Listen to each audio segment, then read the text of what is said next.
విశాఖపట్నంలో జరిగినటువంటి ఒక కేసు మనందరం కూడా చూసాం. వైఎస్ఆర్సీపీ విద్యార్థి విభాగానికి సంబంధించినటువంటి కొండారెడ్డి మరో ఇద్దరు యువకులు మీద పెట్టినటువంటి ఒక కేసు. సహజంగా ఆ రోజు వచ్చినటువంటి వార్తలు కథనాలు అన్ని చూసిన తర్వాత ఒకందుకు వాస్తవమేనేమో ఇది పెట్టినటువంటి కేసు గానీ లేదా వస్తున్నటువంటి వార్తలు గానీ నిజంగా ఇన్వాల్వ్ అయి ఉన్నారేమో అనేటువంటి అభిప్రాయం మాకు కూడా కలిగింది. ఏ రకంగా దీని మీద స్పందించాలి, వాస్తవాలన్నీ కూడా మనం తెలుసుకోవాలి అనేటువంటి ఉద్దేశంతో మేము కూడా వేచి ఉన్నాం. కొండారెడ్డి అనేటువంటి వైఎస్ఆర్ కాంగ్రెస్ పార్టీ విద్యార్థి విభాగానికి సంబంధించినటువంటి ఈ యువకుడు వారి తల్లిదండ్రులని వారి కుటుంబ సభ్యులు ఈ రోజు కలిసినప్పుడు కొన్ని వాస్తవాలు అనేటువంటివి బయటకు వచ్చినాయి. వారి తండ్రి గారు సూర్యనారాయణ రెడ్డి గారు అలాగే వారి కుటుంబ సభ్యులు కొంతమంది కొండారెడ్డిని కలిసినప్పుడు చాలా క్లియర్ గా అబ్బాయి చెప్పేది ఏంటంటే, మీరు ఏ టెస్ట్ పెట్టినా, మీరు ఏ లై డిటెక్టర్ టెస్ట్ పెడతారో లేకపోతే ఇంకో టెస్ట్ పెడతారో ఏది పెట్టినా సరే నేను సిద్ధంగా ఉన్నాను, నేను ఏ తప్పు చేయలేదు అనేటువంటిది ఆ యువకుడు చెప్తా ఉన్నాడు. తీరా దీని మీద వచ్చినటువంటి అనుమానాలు ఏంటంటే, కేసు ఏమో 2వ తారీఖు సాయంత్రం 4:30 నుంచి 6 గంటల మధ్యలో కేసు రిజిస్టర్ చేసినట్టుగా ఈ మధ్యవర్తుల రిపోర్ట్ ఏదైతే వీఆర్ఓలతోనే వాళ్ళతోనే పెట్టినటువంటి రిపోర్ట్ ఏదైతే ఉందో ఇది 2వ తారీఖు సాయంత్రం 4:30కి పెట్టినటువంటి ఇవన్నీ కూడా ఒకసారి పరిశీలించిన తర్వాత వారు చెప్పినటువంటి కొన్ని విషయాలు చూసిన తర్వాత కొంత ఆశ్చర్యం కలిగించింది.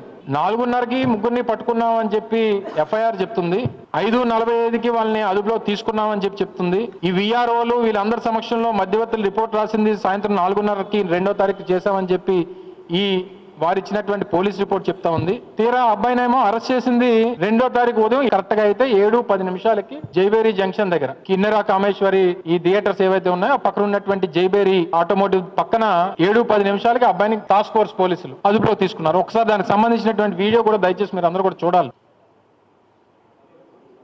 ఇది ఆ కుర్రాడు, ఇది కరెక్ట్ గా ఉదయం 7:10 ఇది కరెక్ట్ గా ఆ వైట్ కలర్ ఓలా బైక్ మీద ఉన్నటువంటి వ్యక్తి కొండారెడ్డి.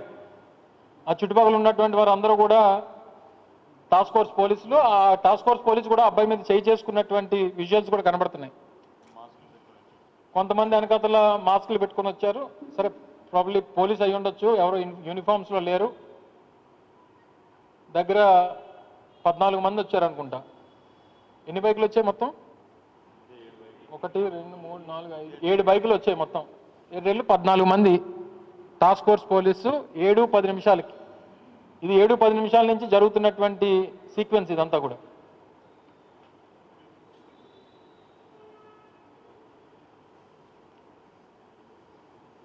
అబ్బాయిని ఒక బైక్ మీద కూర్చోబెట్టుకొని ముందో పోలీసు వెనకదలో పోలీస్ అని చెప్పబడుతున్నటువంటి వ్యక్తులు మరి పోలీసా కాదా అనేటువంటిది మరి మాకు ఐడియా, యూనిఫామ్లో లేరు కాబట్టి. సహజంగా టాస్క్ ఫోర్స్ పోలీసు యూనిఫామ్లో ఉండరు, అయినప్పటికీ వాళ్ళు టాస్క్ ఫోర్స్ పోలీసులు అయి ఉంటే 7:10 అదుపులో తీసుకున్నారు. అది 2/11/2025 ఉదయం 7:10 నుంచి 7:11:30 వరకు జరిగినటువంటి సన్నివేశాలు ఇవన్నీ కూడా. ఈ ఎఫ్ఐఆర్ రిపోర్ట్ ఏమో సాయంత్రం 5:45కి 4:30 నుంచి సాయంత్రం 6 గంటల లోపు ఏదైతే రైల్వే న్యూ కాలనీలో సాయిబాబా టెంపుల్ దగ్గర ఈ కొండారెడ్డి అనేటువంటి వ్యక్తి, చరణ్ అనేటువంటి వ్యక్తి, హర్షవర్ధన్ నాయుడు అనేటువంటి వ్యక్తి, వీరు ముగ్గురు కలిసి ఉండగా మేము ముగ్గురిని పట్టుకున్నాం అనేటువంటిది రిపోర్ట్ చెప్తుంది. ఏది కరెక్ట్ ఇందులో?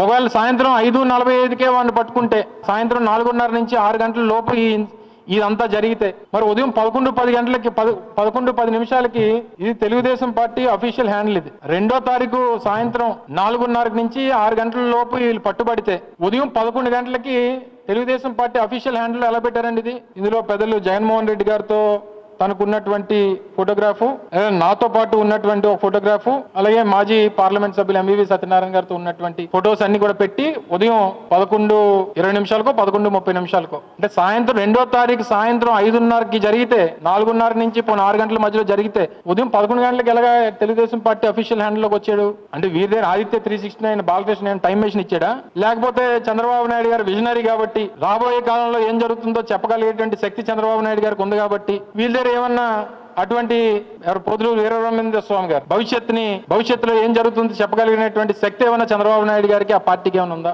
మొత్తం ఉదయం ఎర్లీ మార్నింగ్ రైడ్ ఏమో 3.1 కిలోమీటర్స్, ఆఫ్టర్నూన్ రైడ్ ఏమో 11.1 కిలోమీటర్స్. జనరల్గా ఏదన్నా ఇన్సిడెంట్లో ఒక కార్ పట్టుకున్నా, బైక్ పట్టుకున్నా, ఏది పట్టుకున్నా నియరెస్ట్ పోలీస్ స్టేషన్ తీసుకెళ్లి అప్పచెప్పడం అనేటువంటిది రొటీన్ ప్రొసీజర్.